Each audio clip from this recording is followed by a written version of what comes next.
This is Mayor Oliver Gilbert, and we've gone virtual. While we're staying at home, remaining safe, I want to make sure that the activities that we enjoy together as a community could be brought to you online. Join me for healthy cooking and nutrition with common threads. Let's cook and stay healthy together. Bon appetit. This is Mayor Oliver Gilbert, and we are here today with a healthy cooking demonstration. Now, you know what? Since the COVID-19 crisis, we've been doing a lot of virtual activity in Miami Gardens. And the reason we're doing virtual activity is because there's some things that we can do in our homes, in the safety of our homes, that actually help us learn, help us grow, and in this case, help us make something that's really delicious. Look, one of the emphasis of Miami Gardens and Live Healthy Miami Gardens is finding a way to actually enjoy your eating and exercising and finding a way that it actually benefits you and your total body and your total self. I'm happy to be here with Common Threads, and we're going to be teaching you how to cook something, and I'm going to introduce the chef, and she's going to tell you all how to take care of all this. Take it away. Thank you, Mayor Gilbert. I'm so excited to be here today. So my name is Mimi. I am a chef instructor at Common Threads. Common Threads is a national nonprofit that offers cooking and nutrition education to children and families. We're super excited about having this cooking demo. And as you say, Mayor Gilbert, it's really important, especially during this time, to keep ourselves healthy through nutritious food and exercise and movement. So I love the message, and I love the online virtual experiences that you guys have been offering your community. I think it's a really great thing you're doing. So are you ready to cook? I am ready. Let's go. Awesome. So we're going to be making a very simple yet nutritious recipe, black beans and mango salsa. It's an awesome recipe because it can be used in so many ways. You can use it as a dip with healthy whole wheat chips, or as a filling for tacos, or as a side dish with, you know, your grilled chicken or your grilled fish. So super versatile, super healthy, very easy to make. And then we're also going to be, while we're doing our cooking, you and I together, we're going to talk to everybody watching about the nutritional benefits of a plant-based diet and some plant-based proteins. We're going to be talking about keeping our kitchen safe as far as germs, you know, especially these days. We got to be careful about what we're bringing into the home. So I'm going to show some tips about keeping your food germ-free, some tips about how you can get your family involved in the kitchen, you know, make it a family event, have the kids join you, show them some skills that they're going to be able to use for the rest of their lives. So yeah, that's the plan. And so we're going to get started then. The highlight of our recipe today are black beans. So I went out when I found out about the coronavirus and bought 1 million canned goods. And now this is a good way to use them up. So black beans are plant-based protein. So when you think of protein, Mayor Gilbert, what do you think of? I mean, what comes to mind? Well, I think of chicken and fish and steak.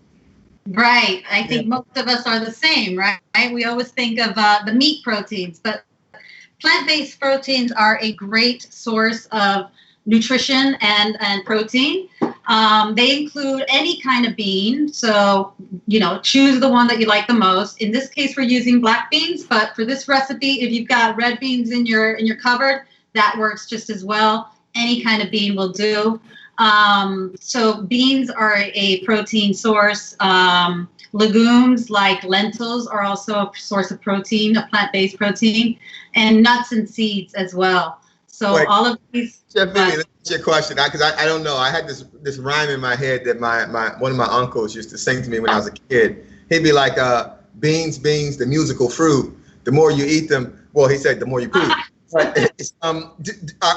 So are beans like a fruit and what are they exactly? They're a protein. Are they a fruit? They're not a fruit. What are they? No, they are a protein. They are a source of protein. All right, and yeah, they do have a lot of fiber, so that's a good thing, though. You know, they get the metabolism going.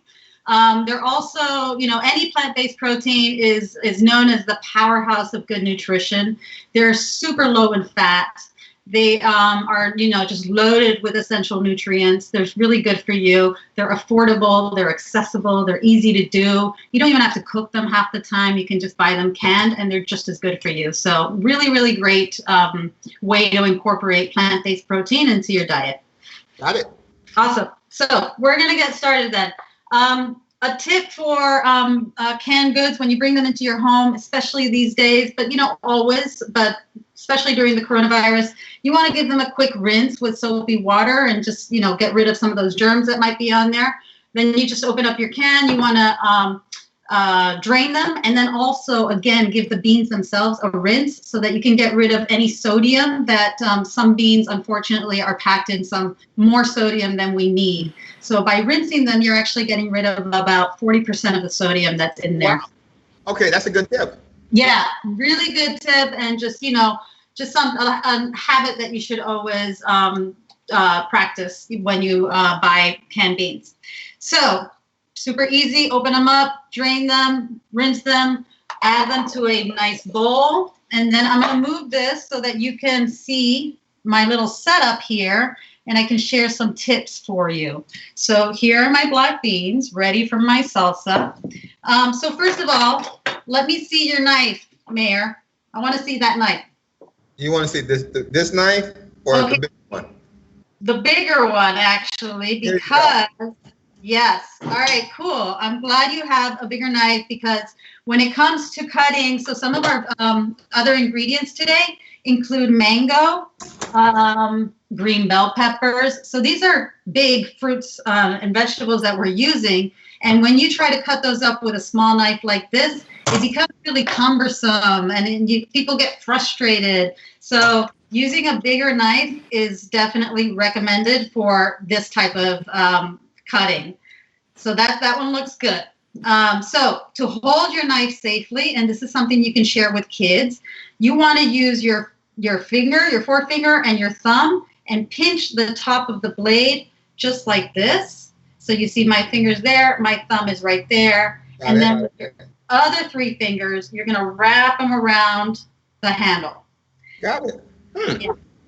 So you feel that nice, good, strong grip on your knife, right? You're not. If you're holding your knife like this, you are maybe losing some of that control over your knife. So you've lost some of that grip. If you're holding it back here, you're also losing some control. So you want to make sure that you have a really nice grip of the knife like that.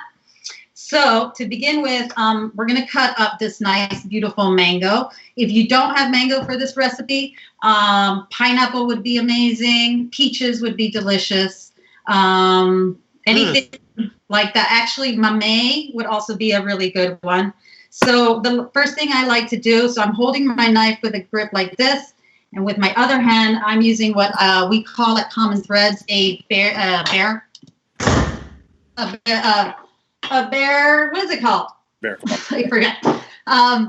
So you're gonna curl your fingertips underneath this way, and you're gonna use that to keep your hands safe. So I'm gonna just put it down over here like this so that you can see what I'm doing here. So you're just curling your fingertips under. You're gonna use your fingertips to hold down the fruit or vegetable or anything that you're cutting. And then you're gonna use this side of your finger right here to help you guide your knife as to how thick or thin your slice is gonna be, okay? So bear claw, holding your fingertips underneath, curling them under, and holding down the vegetable. And you're gonna go ahead and make a first slice on your mango. We're creating a nice, safe, flat surface here. I like to do it to both sides, so go ahead and do it to the other side. So now that that's done, you've got this nice flat surface. You can put it on your cutting board. And now you can start slicing around the mango. You're going to take off just the skin. And I like to use a little like plastic bag. I have it nearby to discard anything that is going to be thrown away. So you just go around the mango. You're going to take off the skin. And this way of cutting a mango is good for the purpose that we're using the mango today, which is dicing it up for this recipe. So when you're getting your kids involved into the kitchen, you can do this. You can show them how to use a knife like this. If they're older than 6 or 7, they are totally capable of using this knife. You just have to be there, stand by closely, and watch them as they're using a knife, so that you can make sure that they are not cutting themselves. So I just cut off a big chunk really close to the seed. So once you're done peeling that, you can go ahead and cut off a chunk of the mango. And then to that piece, we are going to cut it into planks. So to do that, we're going to hold it down again with the bear claw and cut crosswise like this. Hold on, I'm discarding my Okay, yep, my no skin problem. here. It's good to have somewhere on the table, on the surface where you're working, to Just throw starch All into right, so that. a big portion of it, you said. Yeah, so there you go. Be careful, because mangoes are slippery. Just about to say, this is slippery. Yeah. This I don't recommend kids doing. This is something you want, adults to be doing, as cutting up that first piece off of the mango. After that, it's fine for kids. Right now, your mango is still a unit, and it can slip and slide around. Okay, so now you have your plank of mango. We are gonna go ahead and do that bear claw again and cut slices. Just like that. You'll notice that the tip of the knife is always on the cutting board, and you're just using an up and down motion to cut some slices. And once you have a few slices, I like to turn them over on my cutting board.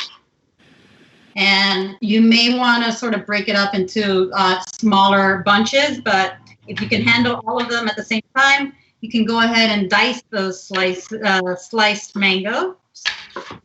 Slice them up and add them to your beans. So now we're adding color to our beautiful salsa. And at Common Threads, we have something that we share with the kids, which is painting your plate with color. Here we're starting to do that. We're starting to give our dish a lot of color. And when you use fruits and vegetables to add color to your dish, you're adding a ton of nutrition. So each fruit and vegetable has its own health benefits.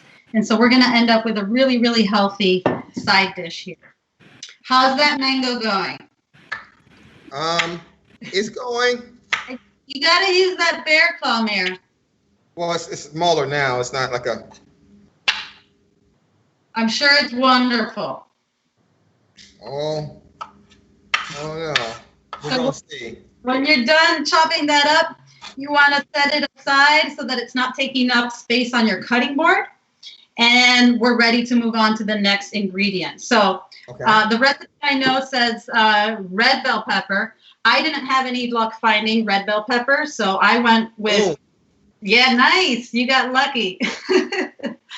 So the difference between your bell pepper and my bell pepper, other than color, is that red bell peppers are a little bit sweeter, but they both are super flavorful. So either one will be really good for this recipe. So for bell peppers, I like to do the same thing that we did with the mango, which is to create a flat surface. So bear claw, create a flat surface by cutting just one end of the bell pepper, stand it up on that flat side. Okay. Cool. Now you're gonna, again, with your bear claw, you're gonna start cutting around the pepper so that you end up with these planks like that. Are you gonna give it a try? Okay, around. Yep, just like that. Perfect. Cool. So now you can take those planks and set them on your cutting board. You don't, bell peppers are easier to cut from the inside out. So you're going to put the skin side down on the cutting board and then use your bear claw to slice your bell pepper. So again, this is something that kids are totally capable of helping you with in the kitchen. When we get to the cilantro, I'm going to show you another technique that we teach our kids that is super safe. So if you have younger ones, that's something that they can help out with. So I've made slices with my bell pepper, and now I'm going to make dices. So do you cook often at home, Mayor Gilbert? I do cook very often. What's your favorite thing to make? Collard greens. My son loves collard greens.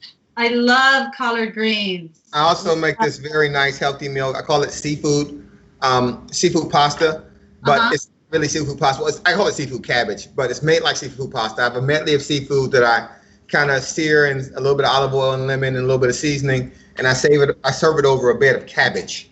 That sounds amazing. I love cabbage. It's an underrated vegetable. Yeah. Come around. No. All right. So we are continuing to cut up our bell peppers, and you just start piling them into a bowl. Everything is in one bowl, so super easy, very clean recipe to make. So here we have black beans, mango, bell peppers, and we're going to move on to the onion. You dice the bell pepper. You slice them and dice them? Yeah. So you first make slices, and then you turn those slices around, and you make dices. Perfect. Okay, we're moving. All right, awesome. So now, red onion. So if you don't have red onion, regular white onion is going to be just as good. Even green onions or spring onions, they're also known as, or scallions, would also be really good for this recipe. So anything that you have, basically, is what I'm trying to say, will work. Do not deter from making this because you don't have the right colored onion. So for the onion, I'm going to show you guys a trick that is for adults to do, not so much for kids, to cut up an onion really fast and easily to the size that you need it to be.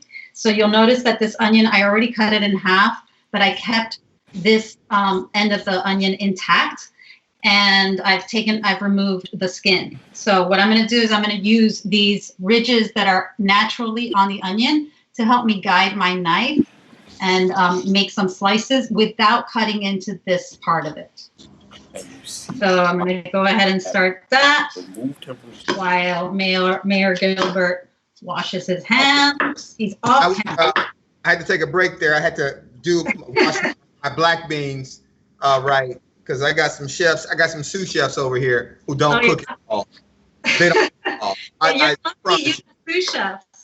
Yeah, I got sous chefs. They don't cook. So I'm going to put my mango in there with my bell pepper, and then I'm going to move on to this onion. Awesome. So I just showed everybody a little trick to cutting your onion quickly and easily. So we're working on that. So we're going to do the same thing with the onion, right? We want to make slices and then dice them up nice and small for the salsa. So here I have my onion. I've sliced through it, and I've kept this part of the onion intact. It's a little trick of the trade. It's a way of cutting an onion a lot easier and quicker. I have a way of cutting the onion also, much easier and quicker. It's called the pre-cut onions. Nice. I like it. Whatever works, right? Whoa. That's convenience right there. That was fast. I don't know how you did that so fast. Yeah. All right. Well, I'm going to cut my onion up. It'll take me 2 seconds. I've cut the strips, and now I'm going to cut up some dices. Could you show us how to do that again with the other side of the onion? I think that's very interesting for people to see how to cut an onion. I'll show you. Okay, so basically, I took a whole onion and I cut it half lengthwise. Perfect. You're keeping the whole end of the onion intact, right?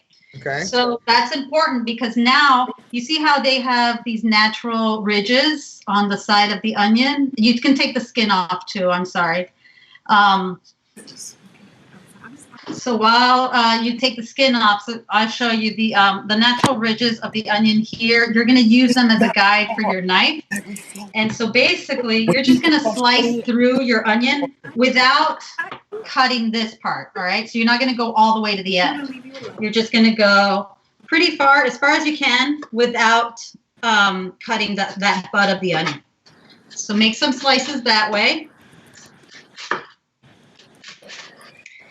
Once you get used to cutting your onions like this, there's no going back. It makes it so much easier.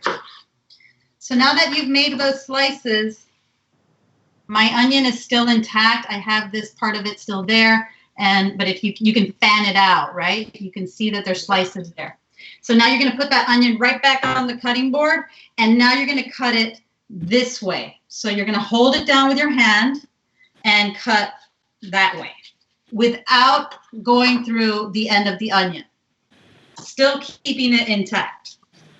And that's going to make for the next step to create diced onions. So now you cut it this way, and now we're going to use our bear claw, hold it all together, and start cutting right through it. Do what? So now you're going to hold it all together and just slice through it to make dices. Like this? Put it down on your cutting board like this.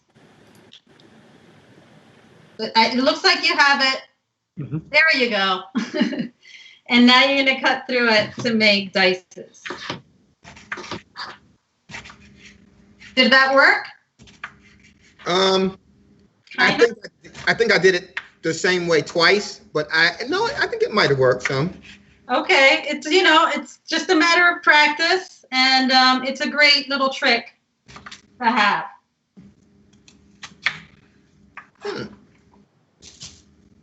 So when you make that dish that you make with the cabbage, do you then put it in the oven? How do you bring it all together?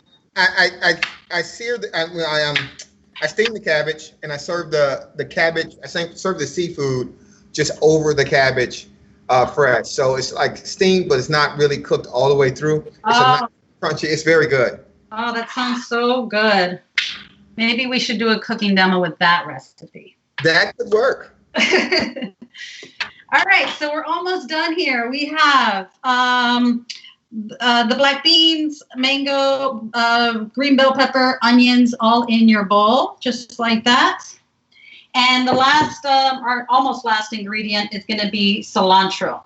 So I know that there was a mistake. Or malfunction with the cilantro. Yes, an ingredient malfunction. You guys picked up some culantro instead of cilantro. It's definitely a different flavor, but you never know. That might be one of those kitchen mistakes that become the best thing you ever made. So let's give it a shot. Yeah, but yeah. Okay, so what I do with herbs, definitely want to give them a wash, just like all of these other vegetables, before you cut into them, and especially now during the coronavirus, of course. So when I'm going to chop up herbs, I'm not going to be very delicate with them. I'm just going to bunch them up with my fingers like this, make a nice tight ball with them. And then with that knife held safely, you're just going to cut right through them.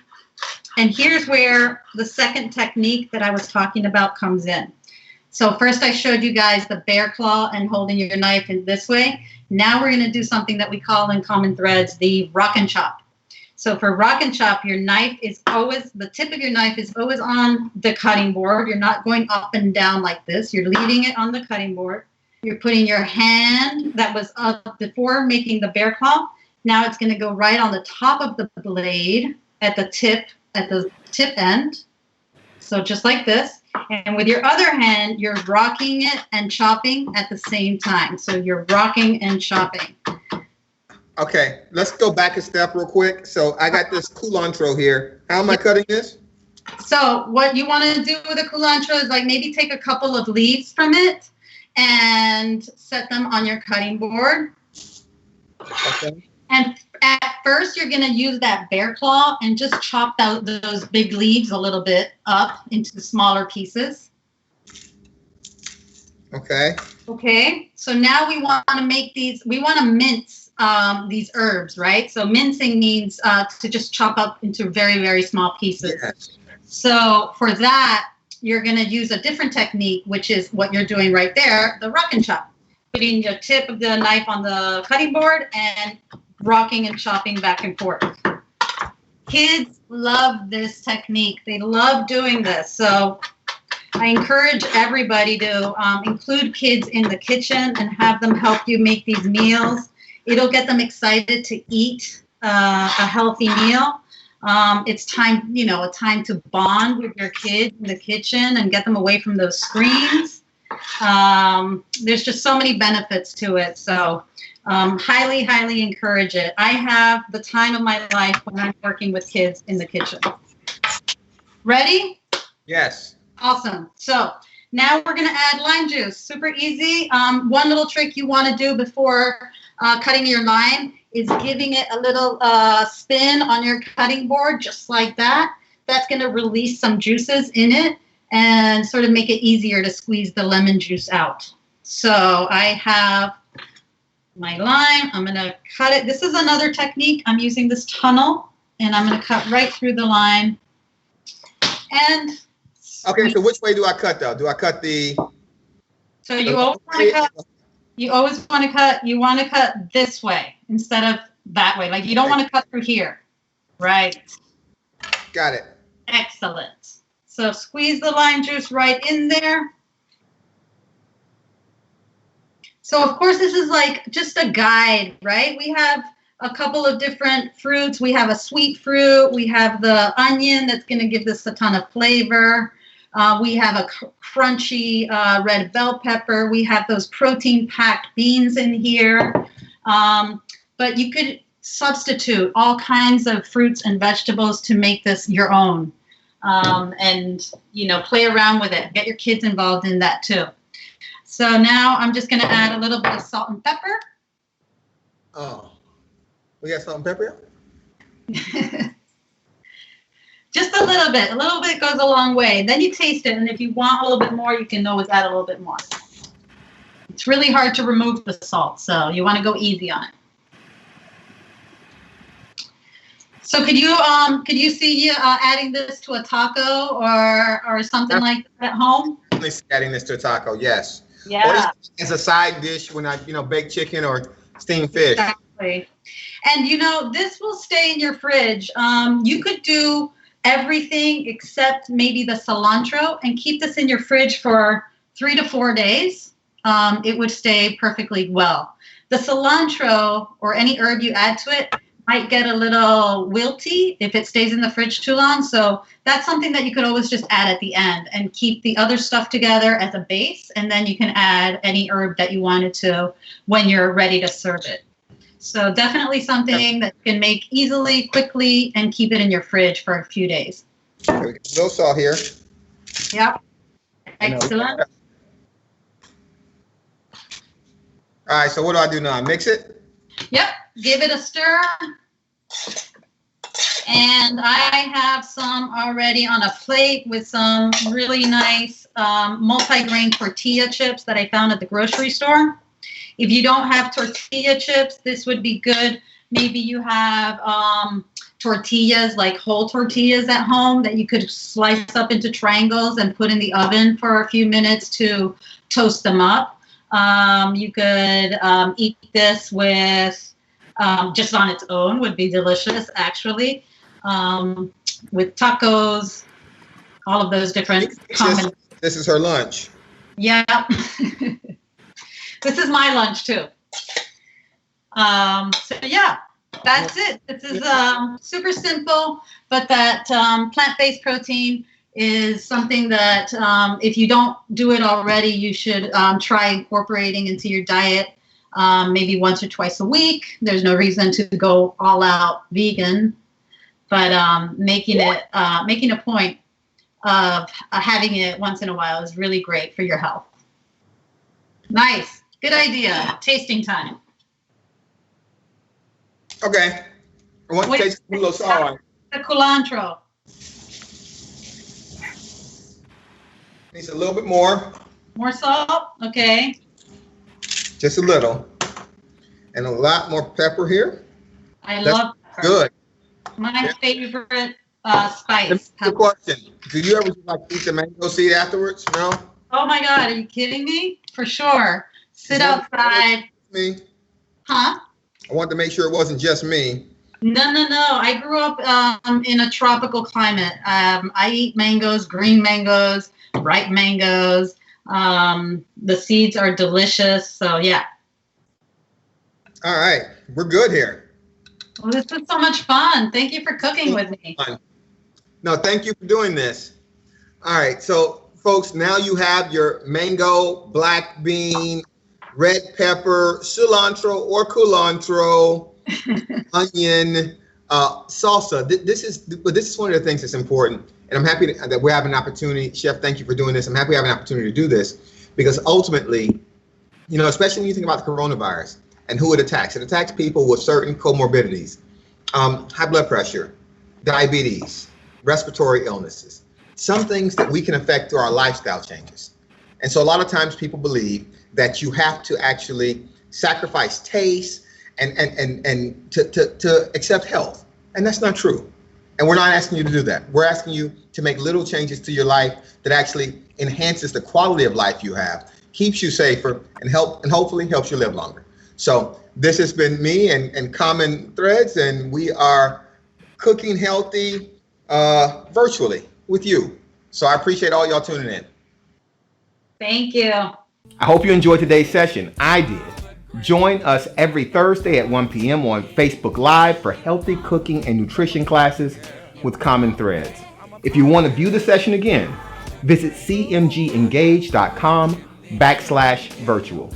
See you next week.